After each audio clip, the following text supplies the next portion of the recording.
Shalom,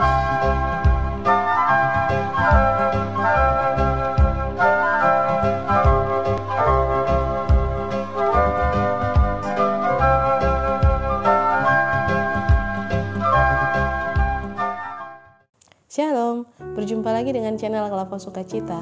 Saya akan membagikan bagian firman Tuhan di hari ini. Namun sebelumnya mari kita berdoa.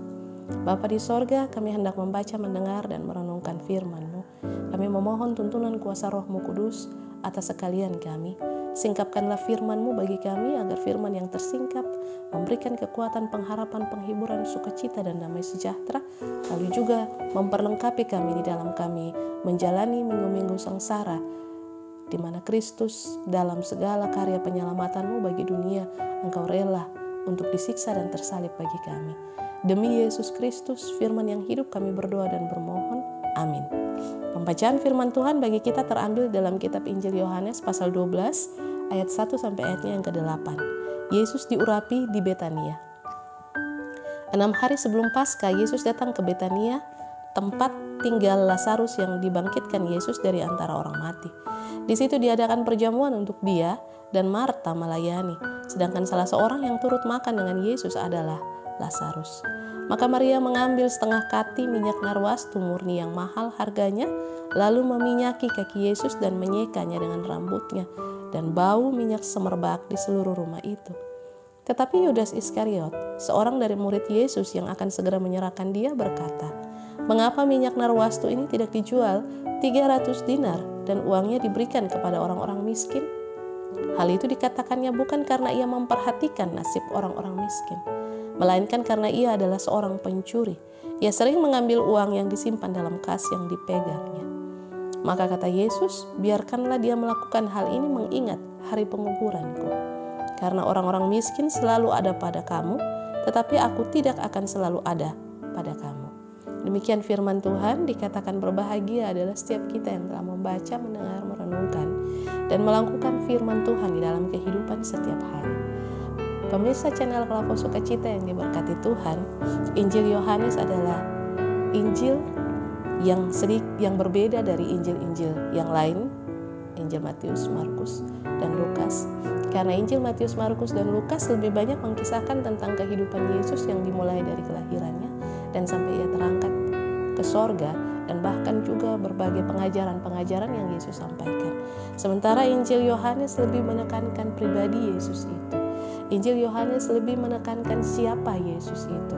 Bukan saja berkaitan dengan pelayanannya, tetapi bahwa kehidupan Yesus yang sesungguhnya dimaknai di dalam Injil Yohanes.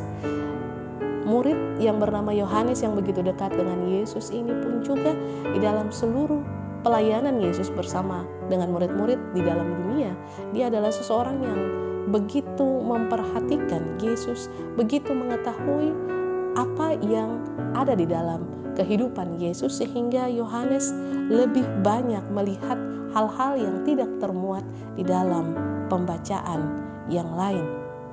Yesus diurapi di Betania yang juga dikisahkan di dalam Matius pasal 26 ayat 1 sampai 13 dan Markus pasal 14 ayat 3 sampai 9 merupakan sebuah saat di mana Yesus berjumpa dengan seorang yang bernama Marta dan juga saudaranya laki-laki Lazarus yang dibangkitkan oleh Yesus ketika sudah mati beberapa hari. Dan di dalam kisah-kisah yang lain dari Injil-Injil Matius, Markus, dan Lukas tidak dikisahkan tentang Yesus membangkitkan Lazarus. Dan dalam kesempatan itu Yesus berada bersama-sama dengan mereka dan ia pun dilayani oleh Marta. Dan sambil ia sedang dilayani oleh Marta, salah seorang daripada saudara Lazarus, maka Maria mengambil setengah kati minyak narwastu murni yang mahal harganya, lalu meminyaki kaki Yesus dan menyekanya dengan rambutnya, dan bau minyak itu semerbak di seluruh rumah itu. Nah, dalam kesempatan itu Yudas yang merasa bahwa hal ini adalah sebuah pemborosan, mengingat minyak narwastu memiliki harga yang mahal, dan dengan harga yang mahal itu menurut pikirannya sebagai manusia bahwa itu bisa dapat dijual dan lalu kemudian bisa membiayai orang-orang miskin dalam pikirannya, tetapi sesungguhnya dari dalam pembacaan kita diketahui bahwa sesungguhnya dia tidak memikirkan orang-orang miskin, tetapi dia hanya memikirkan perutnya sendiri, karena dia dikatakan sering mengambil uang yang disimpan dalam kas yang dipegangnya. Sebab memang profesi Yudas Iskariot adalah sebagai seorang bendahara dalam murid-murid Yesus, pelayanan murid-murid Yesus. Lalu dikatakan oleh Yesus, biarkan dia melakukan hal ini mengingat hari penguburan. Karena orang-orang miskin selalu ada pada kamu, tetapi aku tidak akan selalu ada pada kamu.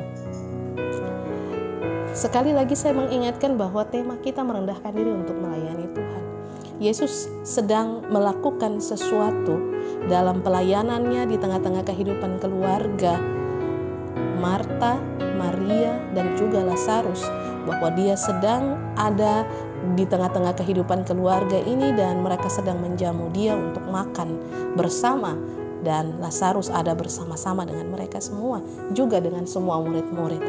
Dan di dalam kesempatan itu sebuah situasi terjadi yang menurut para murid ini adalah sesuatu yang sangat-sangat berbeda. Sebab tatkala seseorang makan, dia tidak boleh diganggu oleh apapun, apalagi dengan menaburkan atau menaruh minyak pada kaki seorang tamu di dalam rumah itu, dan lalu kemudian dengan minyak yang sangat mahal, dan lalu menyekanya dengan rambut, menunjukkan sebuah ketidaklayakan yang dilakukan oleh Maria dalam pelayanannya kepada Yesus.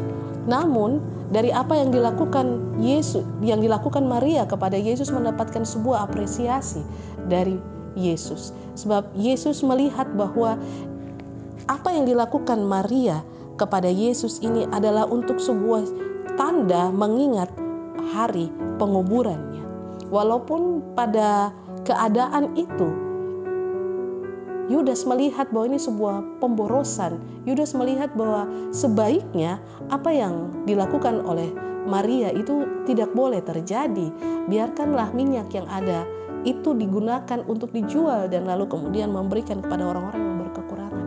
Apa yang menjadi maksud Yudas itu baik, tetapi bukan yang menjadi kehendak Tuhan melalui apa yang sedang dilakukan oleh Maria itu. Justru Tuhan melihat, Yesus melihat bahwa ini adalah cara yang disiapkan, yang dipersiapkan untuk mengingat tentang hari penguburannya. Pemirsa channel Klavo Sukacita yang diberkati Tuhan, dari apa yang dilakukan oleh Maria ini juga mau menunjukkan bagaimana ia sangat merendahkan dirinya. Mau menunjukkan bagaimana ia merasa bahwa dirinya tidak layak. Dengan meminyaki kaki Yesus dengan minyak yang sangat mahal, dia mau menunjukkan bahwa Yesus begitu mulia. Dia mau menunjukkan bahwa Yesus begitu luar biasa di dalam kehidupannya. Yesus adalah Allah. Yesus adalah pribadi yang dalam pelayanannya akan menunjukkan ataupun memberikan kuasa dan kemuliaannya dalam kehidupannya bagi manusia. Maria menunjukkan juga kepada semua murid-murid bahwa apa yang dia lakukan itu bukan sekedar dari diri dan keinginannya sendiri, tetapi memang Allah telah mempersiapkan dia untuk mau mempersiapkan segala sesuatu berkaitan dengan proses penderitaan yang akan dijalani oleh Yesus. Merendahkan diri untuk melayani Tuhan, itu yang dilakukan oleh Maria dalam caranya dengan meminyaki kaki Yesus dan menyekanya dengan rambut. Kita pun juga diingatkan untuk merendahkan diri dan melayani Tuhan dalam seluruh keberadaan kehidupan kita. Di minggu sengsara yang pertama ini, kita belajar bagaimana Allah dalam prakarsanya telah mengutus anaknya yang tunggal Yesus Kristus ke dalam dunia. Ia tidak saja melayani umat manusia, dia tidak saja mengajarkan umat manusia dengan pengajaran-pengajarannya. Ia tidak saja menunjukkan kasih setianya kepada manusia, tetapi juga ia memberikan dirinya bagi manusia. Dan karena itu di dalam kehidupan dan pelayanannya di tengah-tengah manusia, di tengah-tengah dunia ini, dia memberikan teladan-teladan yang baik. Dia memberikan contoh untuk bagaimana hidup menjadi seorang pelayan. Bahwa Di dalam melayani Tuhan membutuhkan kerendahan hati. Yesus menunjukkan kerendahan hati itu di dalam ia melayani umat manusia sampai ia mati tersalib di kayu salib. Pemirsa channel Klavos Sukacita yang diberkati Tuhan, dari teladan yang diberikan oleh Yesus, itu pun juga mengajarkan kepada kita untuk merendahkan diri dan melayani Tuhan. Di dalam kita menjalankan setiap tugas, fungsi, dan tanggung jawab kita masing-masing, entahkah kita sebagai pelayan Tuhan, entahkah kita sebagai orang-orang yang bekerja, yang diberikan tanggung jawab, orang-orang yang diberikan tugas-tugas yang besar, baik itu di kantor ataupun perusahaan, ataupun juga kita dalam tugas-tugas sebagai kepanitiaan dan melakukan semua fungsi-fungsi kita diajarkan melalui firman Tuhan di hari ini dan kehidupan Yesus dan pelayanannya untuk kita senantiasa merendahkan diri. Merendahkan diri itu berarti bahwa kita tidak sombong dan angkuh. Merendahkan diri itu berarti kita tidak hanya memikirkan diri kita sendiri. Merendahkan diri itu berarti bahwa kita tidak hanya merasa bahwa diri kita pandai, bisa, dan dapat melakukan ini dan itu. Tetapi merendahkan diri itu juga berarti bahwa kita merasa bahwa kita tidak mampu, kita tidak bisa tanpa pertolongan dan kekuatan yang daripada Tuhan. Merendahkan diri itu juga menunjukkan bahwa kita adalah orang-orang yang sabar, kita adalah orang-orang yang setia, kita adalah orang-orang yang takut akan Tuhan, orang-orang yang mau melakukan panggilan pelayanan ini, baik ataupun tidak baik waktunya. Dan oleh karena itu, dalam setiap apapun yang menjadi tugas dan kerja kita, entahkah kita pelayanan, entahkah kita bekerja, ketika kita memiliki kerendahan hati di dalam kehidupan kita, merendahkan diri dan merasa bahwa diri kita tidak mampu, maka sesungguhnya kita menunjukkan bahwa kita membutuhkan Tuhan di dalam hidup kita. Dan biarlah di dalam menjalani hari-hari kehidupan kita, secara khusus di minggu sengsara yang pertama yang kita masuki ini, kita senantiasa menjadi orang-orang yang selalu berpengharapan kepada Tuhan, merendahkan diri kita di hadapan Tuhan, sebab kita tidak layak mendapatkan keselamatan yang daripada Tuhan jika Allah sendiri tidak memberikan itu secara langsung melalui anaknya Yesus Kristus di dalam kehidupan kita. Pemirsa channel Klavos Sukacita, biarlah kita senantiasa menyerahkan seluruh kehidupan, kerja, dan karya kita ke dalam tangan kasih Tuhan. Dan biarlah kita juga senantiasa percaya dan berharap hanya kepada Tuhan, sebab tanpa pertolongannya, maka apapun yang kita buat dalam hidup ini sia-sia adanya. Tuhan memberkati kita dengan firman-Nya. Amin. Mari kita berdoa. Kami bersyukur kepadamu ya Tuhan, atas segala penyertaan dan kasih-Mu dalam hidup kami. Firman-Mu mengajarkan kepada kami untuk merendahkan diri.